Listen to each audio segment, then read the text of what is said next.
اللہ تعالیٰ ارشاد فرماتا وَآمِنُوا بِمَا أَنزَلْتُ مُصَدِّقًا لِمَا مَعَكُمْ، اور جو کتاب میں نے اپنے رسول صلی اللہ علیہ وسلم کی طرف نازل فرمائی جو تمہاری کتاب توریت کو سچا کہتی ہے،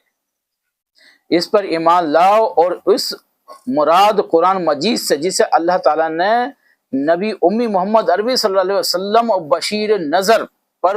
سراج المنیر حضرت محمد صلی اللہ علیہ وسلم پر نازل فرمایا ہے، جو اللہ تعالیٰ کی طرف سے برحق کتاب ہے، اور یہ سابق آسمان و کتابوں توریت اور انجیل کی بھی تصدیق کرتی ہے۔ ابو عالیہ رحمۃ اللہ علیہ فرماتے ہیں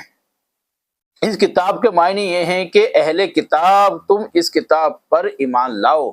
جسے میں نے نازل کیا ہے، یہ کتاب تمہاری کتابوں کی تصدیق بھی کرتی ہے، اور تمہاری کتابوں توریت و انجیل میں بھی یہ لکھا ہوا ہے کہ وہ صلی اللہ علیہ وسلم اللہ کے نبی ہیں۔ مجاہد ربی بن انس اور قتادہ رحمۃ اللہ سے بھی اسی طرح مروی ہے۔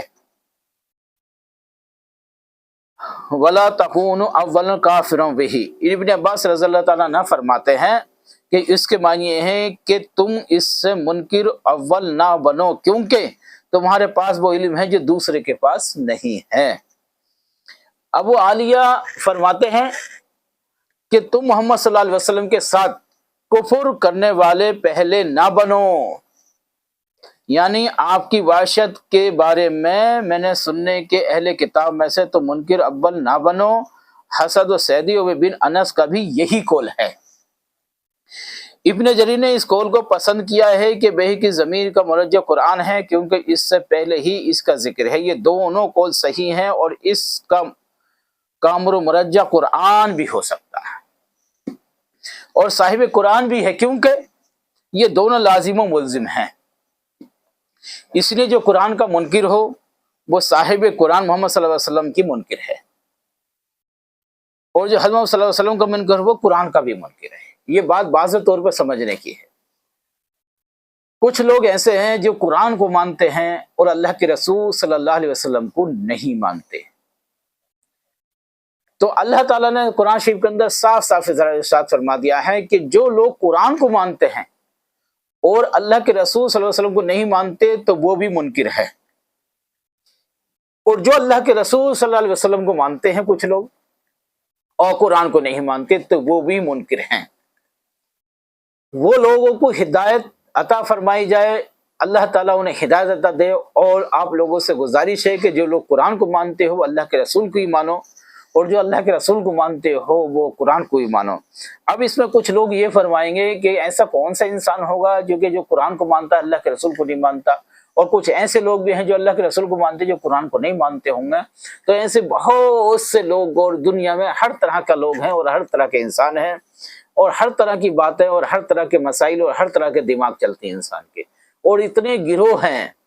اتنے گروہ بن چکے ہیں، اتنی جماعتیں بن چکی ہیں کہ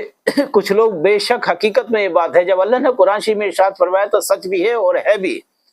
کہ ایسے بہت سے گروہ ایسی جماعتیں ہیں جو قرآن کو مانتی ہیں لیکن اللہ کے رسول کو نہیں مانتے، اور ایسی بہت سی جماعتیں ہیں جو اللہ کے رسول کو مانتی ہیں لیکن وہ قرآن کو نہیں مانتی۔ تو یاد رکھو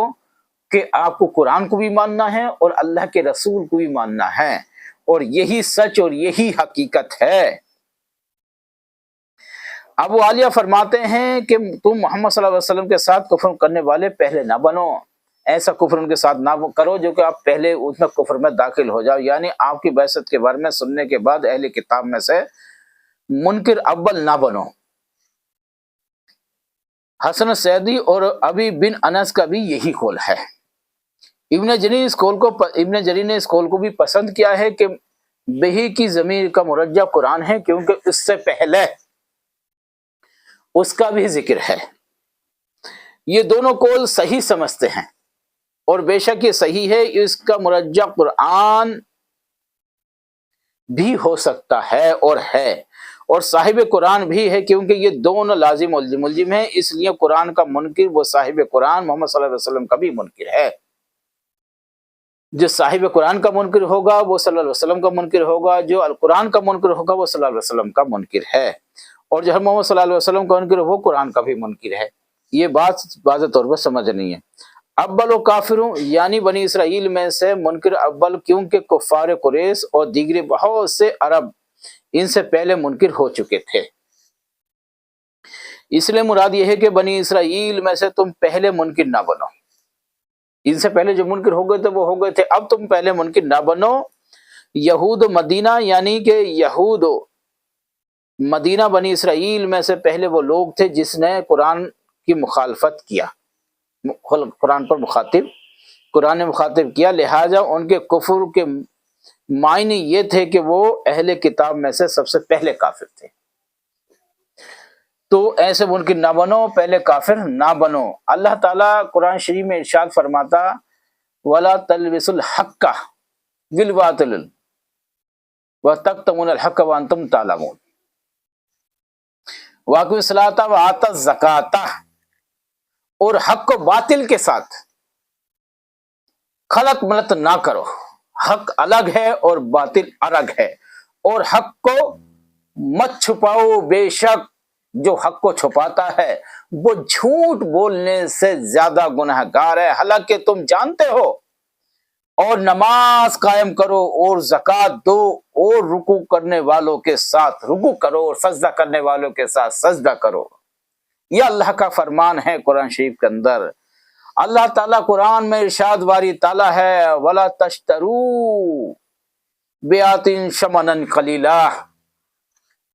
اس کے معنی ہے کہ میری آیات کے ساتھ ایمان اور میرے رسول کی تصدیق اور دنیا اور اس کی لذتوں کو حاصل نہ کرو،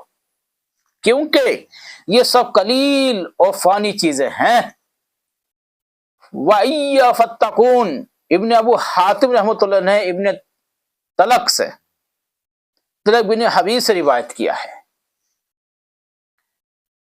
تقویٰ یہ ہے کہ تم اعلیٰ درجہ بصیرت اللہ کی رحمت کی امید سے اس کی اطاعت بجا لاؤ، اللہ کے ذکر کی وجہ سے اس کی نافرمانی ترک کر دو۔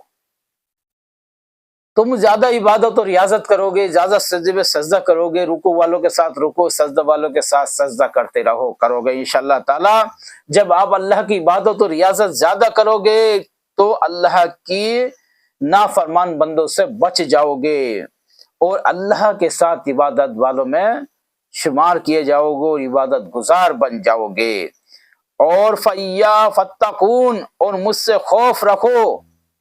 کہ معنی یہ ہے کہ اللہ تعالیٰ انہیں دیدہ دانشتہ حق چھپاتے، حق کو خلاف ظاہر کرتے اور کرنے اور رسول صلی اللہ علیہ وسلم کی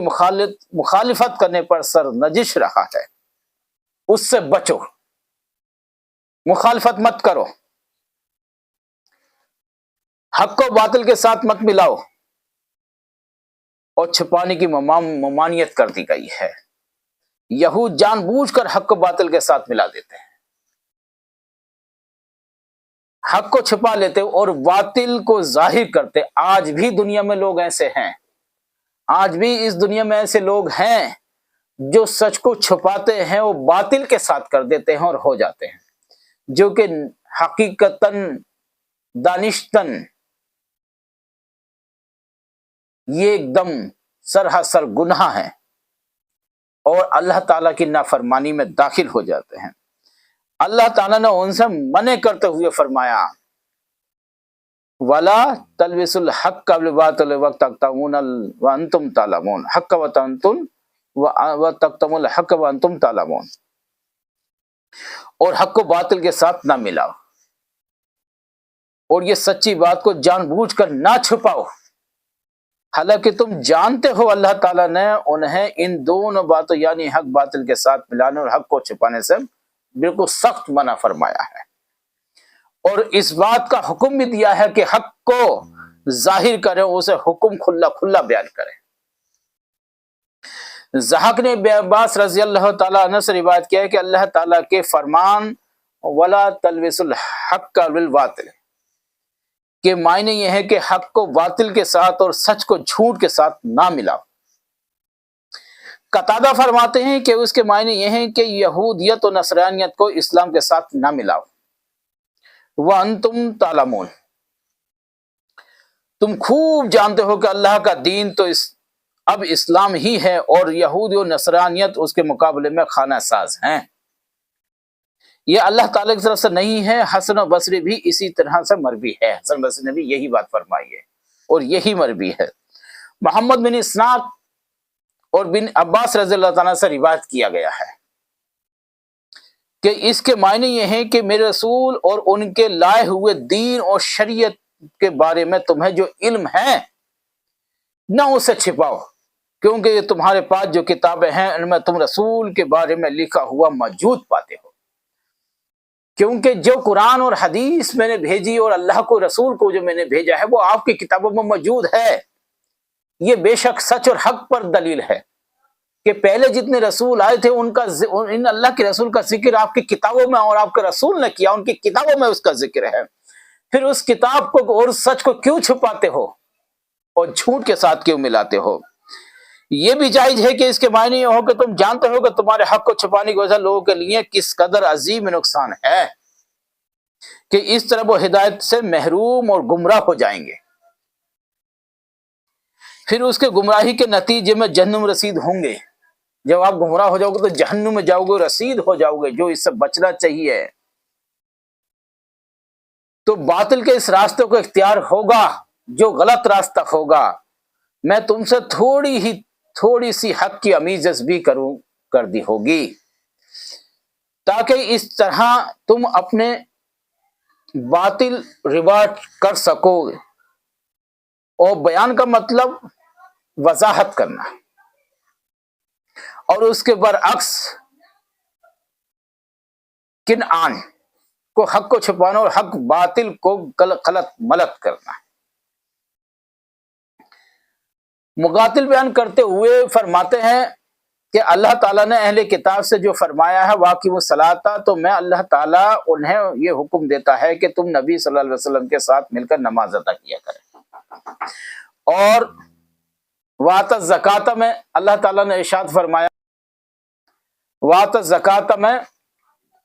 تمہیں یہ حکم دیا ہے کہ زکوٰۃ دیں اور اے نبی صلی اللہ علیہ وسلم کی خدمت میں پہنچا دیں۔ وَارْزَقُوا الراکین،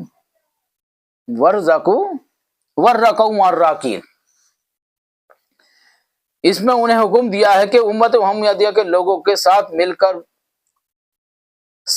کر وہ بھی اللہ کے ساتھ سامنے جھکا کریں، یعنی یہ بھی امت محمدیہ کے لوگوں کے ساتھ اور انہیں میں سے ہو جائیں۔ ان کے ساتھ وہ سجدہ کریں تو سجدہ کرو، جب وہ رکوع کرے تو رکوع کرو، جب وہ نماز پڑھے تو نماز دو، زکوٰۃ کو کہیں تو زکوٰۃ دو،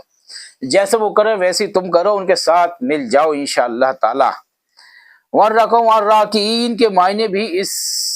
ہیں کہ اعمال صالحہ بجا لانے میں مومنوں کے ساتھ ہو جاؤ، اور اس اعمال میں فہرست نماز ہے۔ اس آیت سے بہت سے علماء نے یہ استدلال بھی کیا ہے کہ نماز جماعت ادا کرنا واجب ہے اور ضروری ہے۔ آتَمُرُ النَّاسَ بِالْبِرِّ وَتَنْسَوْنَ أَنفُسَكُمْ وَأَنْتُمْ تَتْلُونَ الْكِتَابَ أَفَلَا تَعْقِلُونَ، کیا تم لوگوں کو نیکی کا حکم دیتے ہو اور اپنے آپ کو بھول جاتے ہو، حالانکہ تم کتاب پڑھتے ہو، کیا پھر تم عقل نہیں رکھتے؟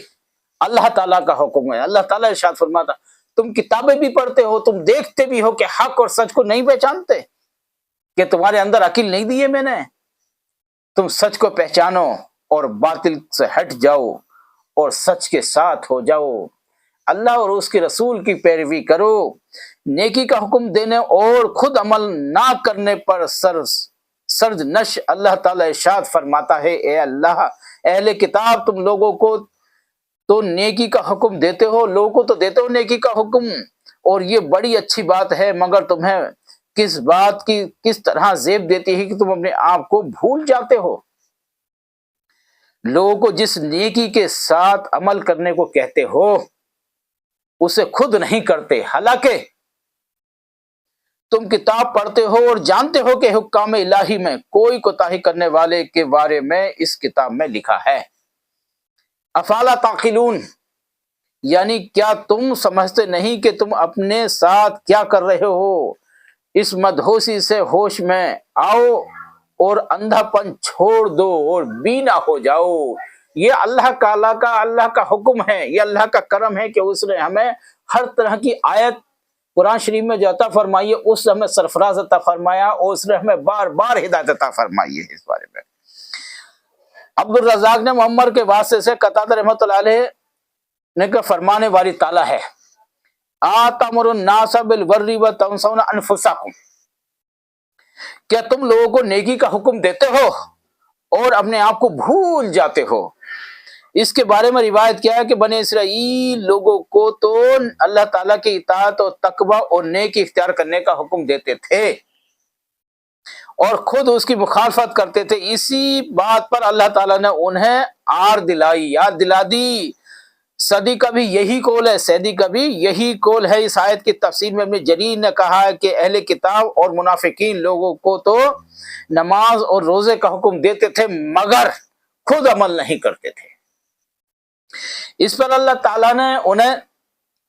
یاد دلائی، لہٰذا جو نیکی کا حکم دے اسے چاہیے کہ وہ سب سے پہلے خود بھی اس پر عمل کرے۔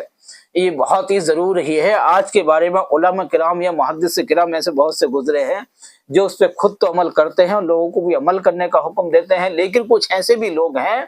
جو چیخ کے ادھر ادھر تقریر اور جلسوں کے پروگرام میں جاتے ہیں لیکن اس پہ بالکل بھی عمل نہ کرتے۔ اس میں بھی دو طرح کے مسائل ہیں۔ ایک طرح کا مسائل یہ ہے کہ انسان اپنا کام چھوڑنے کے بعد میں، اپنے ساری چیزیں چھوڑنے کے بعد میں آپ کے جلسے میں آپ کے تقریر کرنے کے لیے جاتا ہے، آپ کو یہ قرآن اور حدیث سنانے کے لیے جاتا ہے، تو آپ اس کے اہمیت نہیں دیتے اور اس کا کرایہ تک نہیں دیتے۔ یہ سب سے بڑی غلطی آپ کی۔ اور دوسری غلطی یہ ہے کہ کچھ علماء کرام اپنی تقریر کرنے کا موٹی رقم وصول کرتے ہیں اور طے کر لیتے ہیں پہلے جو اپنے اکاؤنٹ میں ڈلوا لیتے ہیں، تو یہ بھی سرانسن ناجائز و گناہ ہے جو کہ ایسا نہ کریں، جو کہ وہ بھی جانتے ہیں، لیکن دونوں کیٹیگری کے دونوں طرح کے لوگوں سے گزارش ہے کہ ایسا ہرگز نہ کیا جائے۔ باقی اللہ تعالیٰ اس پہ غفور و رحیم ہے، جو چاہے جیسے چاہے جسے چاہے کرے، لیکن ہمیں اس پہ لازم ہے کہ ہم اس پہ عمل کریں اور دوسروں کو عمل کرنے کی تلقین کریں انشاءاللہ تعالیٰ، تو ہم خود بھی اس پہ عمل کریں۔ اور انشاءاللہ تعالیٰ امید ہے کہ ہماری بات، ہماری ویڈیوز انشاءاللہ تعالیٰ آپ کو اچھی لگی ہوگی۔ اسی طرح ہماری ویڈیو کے ساتھ ہمارے ساتھ ہم سے روزانہ ایسے ملتے رہیں اور ہماری ویڈیوز کو زیادہ سے زیادہ شیئر بھی کرتے ہیں، لائک کرتے جائیں اور زیادہ سے سبسکرائب کرتے رہیں انشاءاللہ تعالیٰ۔ ہم پورے قرآن کی تفصیل میں ترجمے کے ساتھ آپ کو انشاءاللہ اسی طرح مرحمت فرماتے جائیں گے انشاءاللہ تعالیٰ۔ روحانیت سے، کچھ بزرگان دین سے، کچھ صوفیانہ سے، کچھ عالمانہ طریقے سے ہم آپ کو طرح طرح کے مسائل سے واقفیت کراتے جائیں گے انشاءاللہ تعالیٰ۔ لیکن ہماری گزارش ہے آپ سے کہ ہمارے ساتھ لگے رہیں انشاءاللہ تعالیٰ اور ہمیں زیادہ سے زیادہ سبسکرائب لائک کرتے جائیں، شیئر بھی کرتے جائیں انشاءاللہ اور کمنٹ بھی کرتے جائیں انشاءاللہ تعالیٰ۔ ہم پھر ملاقات کرتے ہیں مزید پھر ایک نئی ویڈیو کے ساتھ میں انشاءاللہ۔ جب تک کے لیے ہمیں اجازت عطا فرمائی جائے۔